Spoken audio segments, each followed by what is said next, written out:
కొన్ని ప్రశ్నలు అడగడం ద్వారా కొన్ని సమాధానాలు దొరికినాయి మాకు.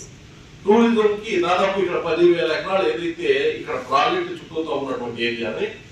గౌరవ ముఖ్యమంత్రి చంద్రబాబు నాయుడు గారు స్పష్టంగా ల్యాండ్స్కేప్ చేసేదానికి అంతర్జాతీయ ప్రమాణంతో ఇప్పటికే దానికి సంబంధించిన కార్యాచరణ పెట్టడం, ఒక ఐకానిక్ బ్రిడ్జ్ కట్టడం ద్వారా రాజమండ్రి నుంచి కనెక్టివిటీ అనేటటువంటి 50 కిలోమీటర్లు తిరిగి రావాల్సినటువంటి దూరాన్ని తగ్గించేదానికి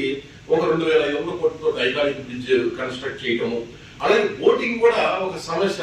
ఏదైతే ఉందో ఇన్లాండ్ వాటర్ వేస్ట్ వాటితో మాట్లాడి ఆ సమస్యలు కూడా తీర్చడం ద్వారా బోటింగ్ ని రాజమండ్రి నుంచి ఈ పార్టీ వచ్చేటటువంటి విధంగా టూరిజం ని అభివృద్ధి చేసేటటువంటి విధంగా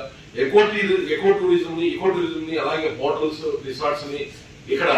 కన్స్ట్రక్ట్ చేసి టూరిస్టుల్ని ఆకట్టుకునేటటువంటి విధంగా బోటింగ్ అలాగే వాటర్ స్పోర్ట్స్ కి సంబంధించినటువంటి వాటికి కూడా ఈ అంశాలన్నీ కూడా ఎప్పుడైతే ఒకసారి పోలవరం ప్రాజెక్టు ముందు తొలి దశ మనం అనుకున్నాము 41.15 మీటర్లు ఎత్తు 2027 జూన్ నాటికి పూర్తి చేస్తున్నాము. ఇవన్నీ కూడా అనుసంధానమై ఒక్కొక్కటి, ఎందుకంటే ఇక్కడ కేవలం ప్రాజెక్టు పూర్తి చేయటము అని అంటే ఇక్కడ ఉండేటటువంటి డ్యామ్ పూర్తి చేయటము లేకపోతే ఇక్కడ ఉండేటువంటి చుట్టూ వాటర్ స్టోరేజ్ కి సంబంధించే కాకుండా